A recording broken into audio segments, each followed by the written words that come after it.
सबको जय मसीह की। मैं जतिन बब्बर और आप देख रहे हैं मसीह परिवार चैनल। जैसे कि आप सब जानते हैं कि मैं इस चैनल पे प्रभु के अलग अलग दासों की वीडियोस डालता हूं, तो अगर आपको हमारा चैनल अच्छा लगता है तो आप इस चैनल को ज़्यादा से ज़्यादा सब्सक्राइब जरूर करें, ताकि आप प्रभु के वचन को सुन सके। वीडियोस को ज़्यादा से ज़्यादा शेयर करें, ताकि जिन लोगों तक वचन नहीं पहुंचा उन तक भी वचन पहुंच सके।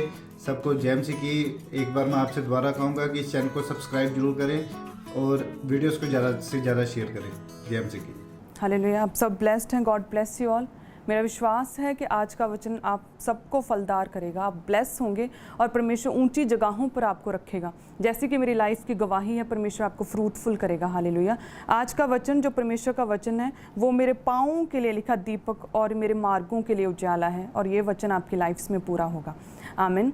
हम जानते हैं परमेश्वर के साथ जो हमारी रिलेशनशिप है वो कौन सी रिलेशनशिप है? वो वाचाओं की रिलेशनशिप है। परमेश्वर ने अब्राहम के साथ वाचा बांधी कि मैं तेरे वंश को बढ़ाऊंगा, मैं तुझे आशीष दूंगा, तू आशीष का मूल होगा, तेरा नाम ग्रेट करूंगा। और वो वायदा जो परमेश्वर ने अब्राहम के साथ किया, उसे परमेश्वर ने पूरा किसके साथ किया? इसहाक याकूब के साथ, और उन्हें फलदार किया।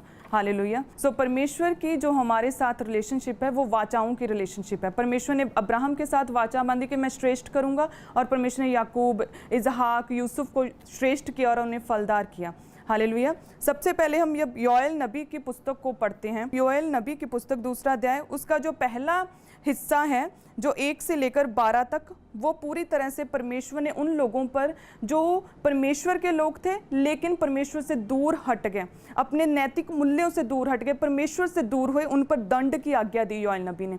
और इसके 2 अध्याय के दूसरा हिस्सा जो 12 से 17 तक है, तो इसमें लिखी यहोवा की ये वाणी है, अभी भी सुनो, उपवास के साथ रोते पीड़ते और अपने पूरे मन से फिरकर मेरे पास आओ, अपने वस्त्र नहीं अपने मन ही को फाड़कर अपने परमेश्वर यहोवा की ओर फिरो, क्योंकि वह अनुग्रहकारी, दयालु, विलंब से क्रोध करने वाला, करुणा निदान, दुख देकर पछताने हारा है।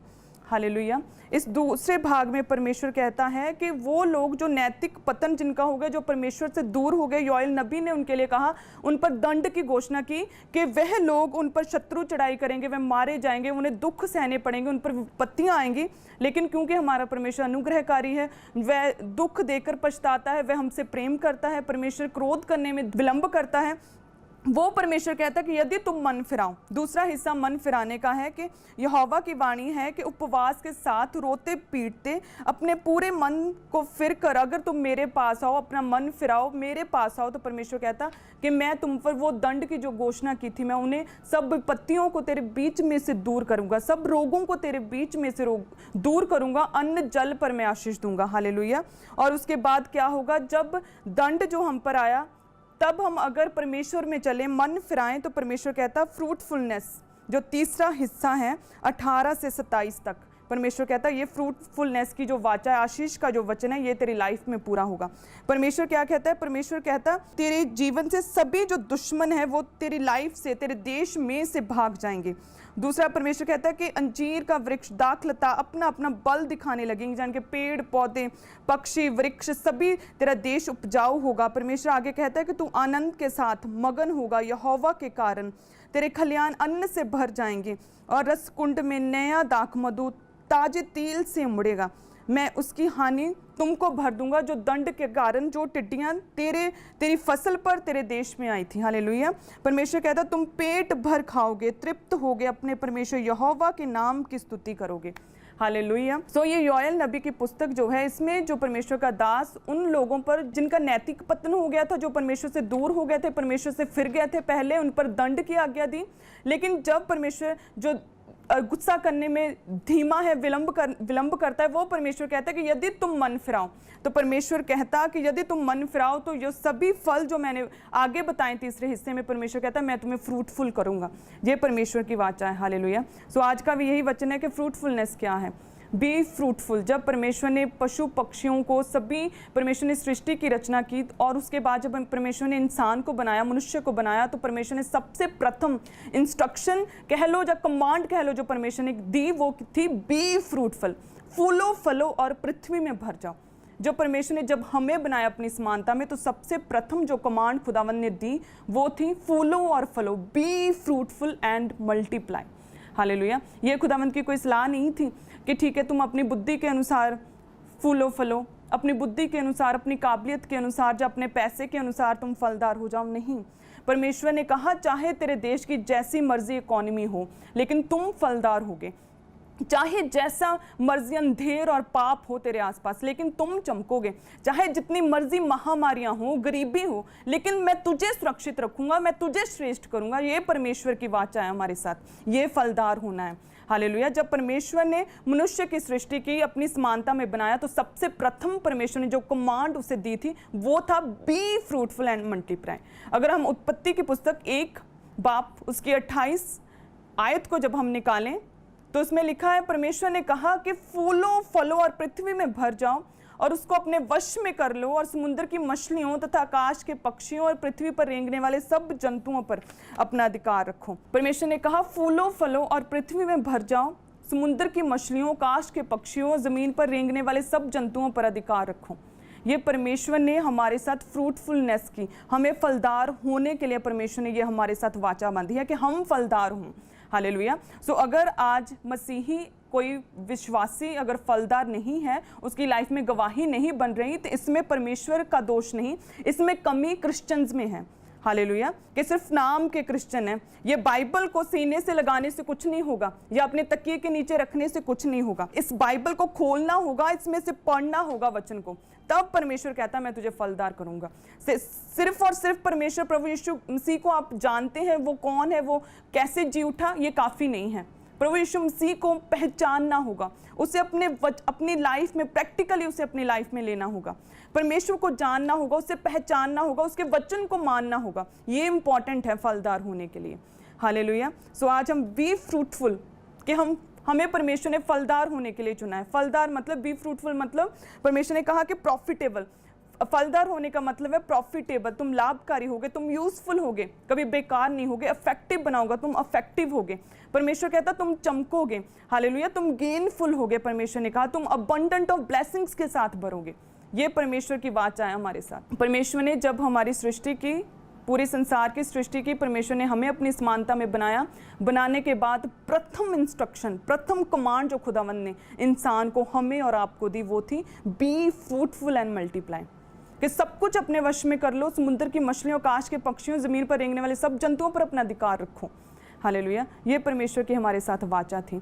और आज हम इसी आशीष के वचन को कि कैसे फ्रूटफुल हो, फ्रूटफुल क्या है, कहाँ परमेश्वर ने हमें ये आशीष दी, उसे हम विस्तार से देखेंगे। व्यवस्था विवरण 28 अध्याय। तो यदि तू अपने परमेश्वर यहोवा की सब आज्ञाएं जो मैं आज तुझे सुनाता हूँ चौकसी से पूरी करने को चित्त लगाकर उसकी सुने, तो वह तुझे पृथ्वी की सब जातियों में श्रेष्ठ करेगा। परमेश्वर कहता है कि यदि तू मेरी सब आज्ञाओं को, मेरे वचन को सुने, सब आज्ञाओं को माने, मेरे वचन को चित्त लगाकर उसे सुने और उस पर चले, तो परमेश्वर कहता है कि मैं तुम्हें सब जातियों में श्रेष्ठ करूंगा। हालेलुया। श्रेष्ठ करूंगा यानी कि मैं तुझे नंबर 1 बनाऊंगा। परमेश्वर में जो कैपेसिटी है आपको ऊंचा करने की, परमेश्वर कहता है मैं तुझे नंबर 1 बनाऊंगा। हालेलुया। सो अब आप अपने आप को इमेजिन करो कि क्या आप नंबर 1 हो या फिर सबसे पीछे खड़े हो कतार में। लाइफ में फेलियर है, कोई रिजल्ट नहीं। वो क्यों? आपको इस वचन से पता चलेगा। परमेश्वर का वचन कहता है कि यहोवा की सब आज्ञाएं जो आज मैं तुझे सुनाता हूँ चौकसी से पूरी करने को चित्त लगाकर उसकी सुने, तो वह तुझे नंबर 1 बनाएगा। हालेलुया। ये परमेश्वर के आशीष के वचन है। ये फ्रूटफुल होना है। और ये कैसे फ्रूटफुल होंगे? जब हम परमेश्वर की आज्ञाओं को मानेंगे, उसके वचन पर चित्त लगाकर उस पर ध्यान करेंगे और परमेश्वर के वचन पर चलेंगे। हालेलुया। दूसरी आयत कहती है कि फिर अपने परमेश्वर यहोवा के सुनने के कारण ये सब आशीर्वाद तुझ पर पूरे होंगे। परमेश्वर यहोवा के सुनने के कारण, यानी कि परमेश्वर के वचन के द्वारा, बाइबल के द्वारा, परमेश्वर के घर में आकर अपने आत्मिक अगुवाई के द्वारा, वचन के द्वारा कह लो, प्रार्थना में बैठकर कह लो, या फिर हर एक उस आज्ञा को पूरा करना, बीज बोना, प्रार्थना करना, रोज़ों में रहना, पवित्रताई में रहना। यदि तुम यहोवा की सुनोगे तो ये सब आशीर्वाद जो हम आगे पढ़ेंगे, फ्रूटफुल होना किसे कहते हैं, ये सब तेरी लाइफ में पूरे होंगे। आमीन। आगे लिखा है कि धन्य हो तू नगर में, धन्य हो तू खेत में। परमेश्वर का वचन कहता है कि चाहे तू नगर में काम करे, चाहे तू शहर में रहे, चाहे तू गांव में काम करे या फिर खेत में रहे, यदि तूने मेरी आज्ञाओं को माना, मेरे वचन पर अपना चित्त लगाया, तो परमेश्वर कहता कि मैं तुझे श्रेष्ठ करूंगा, तुझे नंबर 1 बनाऊंगा और तू फलदार होगा। धन्य हो तेरी संतान, तेरी भूमि की उपज और गाय और भेड़ बकरी आदि पशुओं के बच्चे। परमेश्वर 4 आयत में कहता है धन्य हो तेरी संतान, यानी कि तेरी वचन पे चलने के कारण, तू जो मेरे साथ खड़ा हुआ है, परमेश्वर कहता है तू जो मेरे साथ बना हुआ है, तू जो मेरे साथ जुड़ा हुआ है, तेरा मेरे साथ वफादारी से चलने के कारण परमेश्वर कहता है तेरी संतान धन्य होगी। परमेश्वर कहता है मैं तेरी संतान को धन्य करूंगा, तेरे मुझ में बने रहने के कारण मैं तेरी संतान को, तेरी आने वाली पीढ़ियों को परमेश्वर कहता फलदार करूंगा। हालेलुया। धन्य हो तेरी भूमि की उपज, गाय भेड़ बकरी आदि पशुओं के बच्चे, यानी कि परमेश्वर कहता है यदि तू मेरी आज्ञाओं को माने, पवित्रताई के साथ परमेश्वर में खड़ा रहे, तो परमेश्वर कहता कि जो कुछ तेरे साथ संबंधित है, चाहे तेरा कोई भी बिजनेस हो, जो कुछ भी प्रॉपर्टी, बिजनेस, घर, परिवार, जो कुछ तेरे साथ संबंधित है, परमेश्वर कहता मैं उसे फलदार करूंगा, आशीषित करूंगा और उससे बरकत दूंगा और संभाल कर रखूंगा और सुरक्षित रखूंगा, धन्य करूंगा। हालेलुया। धन्य हो तेरी टोकरी और तेरी कठौती। टोकरी, पुराने समय में टोकरी यानी जिसमें हम अपना जरूरी सामान रखते खाने का, या फिर टोकरी में हम अपने घर में कोई पैसे का, जब बटुआ कह सकते हैं टोकरी। परमेश्वर कहता है धन्य हो तेरी टोकरी और कठौती। परमेश्वर कहता कि यदि तू मुझ में बना रहे तो तेरा बटुआ, तेरा पर्स, तेरी इनकम, तेरी सैलरी, तेरा खर्चा, परमेश्वर कहता उसमें बरकत डालूंगा। हालेलुया। तुझे किसी बात की कमी नहीं होगी, कोई घटी नहीं होगी, तू धन्य होगा अपनी इनकम में, अपने पैसे में तू धन्य होगा, मैं तुझे बरकत दूंगा। धन्य हो तू भीतर आते समय, धन्य हो तू बाहर जाते समय। परमेश्वर कहता कि यदि तू मेरी आज्ञाओं को माने तो मैं तुझे फलदार करूंगा ही करूंगा, बल्कि तेरे भीतर आते समय और तेरे बाहर जाते समय, यानी कि तेरे आने जाने में, तेरे ट्रैवलिंग में, परमेश्वर कहता मैं तेरे साथ रहूंगा, मैं तुझे सुरक्षित रखूंगा, कोई एक्सीडेंट, मिस हैपनिंग तेरा हिस्सा नहीं होगी। यहोवा ऐसा करेगा कि तेरा शत्रु जो तुझ पर चढ़ाई करेंगे वे तुझसे हार जाएंगे, वे एक मार्ग से तुझ पर चढ़ाई करेंगे परंतु तेरे सामने से 7 मार्ग से होकर भाग जाएंगे। हालेलुया। परमेश्वर 7 आयत में कहता कि तेरे शत्रु जो आएंगे तो एक दल बांधकर, एक खूंखार के साथ ऊंची आवाज में तेरे सामने आएंगे, लेकिन यदि तू मेरे वचन पर खड़ा रहा पवित्रताई में, यदि तूने मेरी आज्ञाओं को माना, मेरे वचन पर अपना मन लगाया, तो परमेश्वर कहता वो आएंगे तो एक दल बांधकर, लेकिन मैं उन शत्रुओं के मनों में तेरे लिए भय उत्पन्न करूंगा। वे तुझसे डर जाएंगे, तुझसे कांपेंगे, उन्हें भागने को जगह नहीं मिलेगी। परमेश्वर कहता वो आएंगे तो एक मार्ग से, लेकिन 7 मार्गों में होकर, टुकड़े टुकड़े, तित्र बित्र करके, खेरू खेरू करके मैं उन्हें भगा दूंगा तेरे सामने से। परमेश्वर कहता यदि तू मेरी आज्ञाओं को माने तो मैं तुझे फलदार करूंगा। ये आशीष का वचन उसी की लाइफ में पूरा होगा जो परमेश्वर की आज्ञाओं को मानते हैं। हालेलुया। आप सब जानते हैं कौन सी आज्ञाएं हैं। परमेश्वर के वचन पर खड़े रहना, जिस काम के लिए परमेश्वर ने मनाही की वो नहीं करना, जो नहीं पसंद वो नहीं करना। परमेश्वर दाएं चले तो आपने बाएं नहीं मुड़ना, परमेश्वर रुकने के लिए बोले तो आपने चलना नहीं। हालेलुया। परमेश्वर के वचन पर खड़े रहना। आपके शत्रु के लिए याद रखें एक ही चीज फिक्स है, वो है हार। यदि आप खड़े रहें परमेश्वर में तो परमेश्वर उन्हें समय समय पर एक्सपोज करेगा। हालेलुया। वो हारेंगे, वो डरेंगे आपसे, कांपेंगे आपसे। हालेलुया। 7 मार्गों से होकर वो भागेंगे, उन्हें जगह तक नहीं मिलेगी। हालेलुया। और ये परमेश्वर करता है हमारी लाइफ में, ये टेस्टमनीज है हमारी। 8 आयत में लिखा तेरे खत्तों पर और जितने कामों में तू हाथ लगाएगा उन सबों पर यहोवा आशीष देगा। परमेश्वर कहता है तेरे खत्तों पर और जिन कामों में, तेरे खत्तों पर यानी कि तू जो भी काम करे, जो भी तेरा बिजनेस है और जिस भी काम में तू हाथ लगाए, जो भी नया काम स्टार्ट करे और जो तू पुराना बिजनेस करता है और जो तेरी सेविंग है, परमेश्वर कहता उन सबों पर मैं आशीर्वाद दूंगा, वे ब्लेस रहेंगे, मैं तुझे सफल करूंगा। चाहे आप गरीब से गरीब देश में रहो, चाहे उस देश में रहो जिसकी इकॉनमी डाउन से डाउन जा रही है, लेकिन परमेश्वर कहता है यदि तू मेरी आज्ञाओं को मानेगा, यदि तू मेरे वचन पर चित्त लगाएगा, मनन करेगा, उस पर चलेगा, तो परमेश्वर कहता कोई मायने नहीं करती कि तेरे देश की इकॉनमी क्या कहती है, या कितने गरीब से गरीब देश में है, या फिर कितने गरीब स्टेट में है, या फिर कितने गरीब छोटी सी स्टेट में है। परमेश्वर कहता तू विकसित देशों की जो फैसिलिटीज को एंजॉय कर पाएगा। हालेलुया। परमेश्वर कहता मैं तेरे देश को जो है आशीषित करूंगा तेरे कारण। सो इसलिए परमेश्वर कहता कि यदि तू मेरी आज्ञाओं को माने तो मैं तुझे ब्लेस करूंगा। आगे 12 आयत में परमेश्वर कहता है कि यहोवा तेरे लिए अपने आकाश रूपी उत्तम भंडार को खोलकर तेरी भूमि पर समय पर में बरसाया करेगा। यहाँ पर परमेश्वर का वचन कहता है कि तुम्हें किसी बात की घटी नहीं होगी। हाँ, हो सकता है कि परीक्षाएं आएँ, हो सकता है कि परिस्थितियाँ टफ हों, परीक्षाएं आएँ, लेकिन आप जानते हैं कि अयूब की लाइफ में परीक्षा आई लेकिन दिन बदले। हालेलुया, डबल ब्लेसिंग्स के साथ परमेश्वर ने उसे फलदार किया। आप जानते हैं कि अब्राहम को कितने साल वेट करनी पड़ी अपनी संतान की, लेकिन परमेश्वर ने अबंडेंस ऑफ ब्लेसिंग्स के साथ उसे फलदार किया। सो परमेश्वर कहता है कि तेरी परिस्थितियां बदलेंगी। अगर तू अभी घटी में है तो परमेश्वर कहता है कि आकाश रूपी उत्तम भंडारों को खोलकर मैं तेरी सहायता करूंगा और तेरी भूमि पर समय समय पर मेघ बरसाया करूंगा। तुझे किसी बात की घटी नहीं होगी। हालेलुया। लेकिन इसके लिए क्या करना होगा? यदि तू मेरी आज्ञाओं को माने और मेरे वचन को सुने, तब ये फलदार होने का वचन तेरी लाइफ में पूरा होगा। आगे परमेश्वर कहते हैं कि तू बहुत तेरी जातियों को उधार देगा, परंतु किसी से तुझे उधार लेना ना पड़ेगा। परमेश्वर का वचन कहता है कि तू लेने वाला नहीं, तू हाथ फैलाने वाला नहीं, बल्कि तू देने वाला होगा। कि परमेश्वर तुझे फलदार करेंगे, तुझे ब्लेस करेंगे, तुझे परमेश्वर दूसरों के लिए आशीष का कारण बनाएंगे। परमेश्वर ना केवल तुझे आशीषित करेंगे बल्कि तेरी आशीषों के साथ दूसरे लोग जो तुझसे जुड़े हुए हैं, जो तुझसे संबंधित है, वह सब भी आशीषित होंगे। हालेलुया। परमेश्वर कहता कि मैं तुझे आशीष का मूल बनाऊंगा, तुझे श्रेष्ठ करूंगा, तुझे आशीष का मूल बनाऊंगा कि तू दूसरों की हेल्प कर पाए। मैं ऐसा तुझे बनाऊंगा कि तुझे उधार लेना ना पड़ेगा। कब? जब तू मेरी आज्ञाओं को माने, जब तू मेरे वचन को फॉलो करे। आगे परमेश्वर का वचन कहता है 13 में कि यहोवा तुझको पूंछ नहीं किंतु सिर ही ठहराएगा, और तू नीचे नहीं परंतु ऊपर ही रहेगा। परमेश्वर का वचन कहता है कि मैं तुझे सिर ठहराऊंगा। हालेलुया। यानी कि मैं तुझे श्रेष्ठ करूंगा, तू ग्रेट होगा, मैं तुझे हमेशा लीडर बनाऊंगा, तू सबसे ऊंचा होगा, तू अलग दिखेगा। हालेलुया। तू सक्सेसफुल होगा। मैं तुझे विजडम, नॉलेज और सफलता दूंगा। मैं तुझे ऊंचा रखूंगा, मैं तुझे आगे रखूंगा। तेरे काम में, तेरे परिवार में तू आगे रहेगा, तेरे काम में तू आगे रहेगा, अपने बिजनेस में तू आगे रहेगा। परमेश्वर कहता है कि मैं तुझे सिर ठहराऊंगा। मैं तुझे पूंछ नहीं, तुझे सिर ठहराऊंगा। लेकिन ये कब होगा? जब आप सब सुनने वाले परमेश्वर की आज्ञाओं मानेंगे।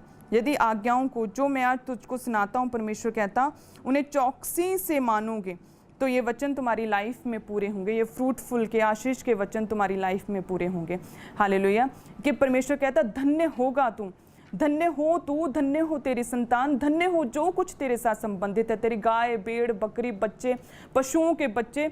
धन्य हो तू, धन्य हो तेरा देश, धन्य हो तू नगर में, धन्य हो तू खेत में, धन्य हो तेरा पैसा।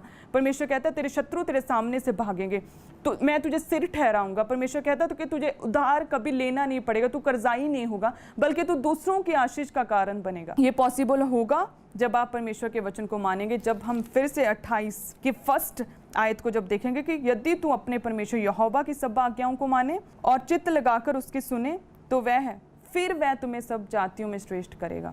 सो ये सभी फ्रूटफुल होने के आशीष के वचन आपकी लाइफ में पूरे होंगे जब आप परमेश्वर में चलेंगे। परमेश्वर ऐसा नहीं कहता कि अगर तेरी लाइफ में, परिवार में 4 सदस्य हैं और तेरा फादर नशों में है, तो पहले तू अपने फादर के नशों को छुड़ा, उसके बाद फिर सभी सदस्य मेरे पास आओ, मेरे पास मेरे वचन पर चलो, मुझे मानो, तब मैं तुझे आशीषित करूँगा, फलदार करूँगा। नहीं, परमेश्वर कहता तू बच, तू ठीक से चल, मैं सब कुछ ठीक कर दूंगा। परमेश्वर कहता कि तू चल, तू बच, तू मेरी आज्ञाओं को मान, तू परमेश्वर कहता मेरे वचन को सुन, तब मैं तुझे फलदार करूंगा, और जो कुछ तेरे साथ संबंधित है वो सब परमेश्वर कहता मैं सफल फलदार करूंगा। हालेलुया। सो हमें आज से परमेश्वर के वचन पर चलना है। आज से सिर्फ बाइबल को अपने तकिए के नीचे नहीं रखना, क्योंकि परमेश्वर बाबा नहीं है। हमें उस वचन को खोलना है, उसे सुनना है, उन आज्ञाओं को मानना है, परमेश्वर के वचन को अपने चित्त में, अपने मन में उसे रखना है संभाल के, और उस पर चलना भी है। हालेलुया। परमेश्वर कहता तब मैं तुझे आशीषित करूंगा। आमीन। सो आज से इन वचनों पर चलना है, क्योंकि ये परमेश्वर के वो वचन है जो हमें फ्रूटफुल करते हैं, हमें फलदार करते हैं। जिन चीज़ों के लिए हम, छोटी छोटी चीज़ के लिए हम संघर्ष करते हैं, स्ट्रगल करते हैं, परमेश्वर ने हमें उन स्ट्रगल्स के लिए नहीं चुना।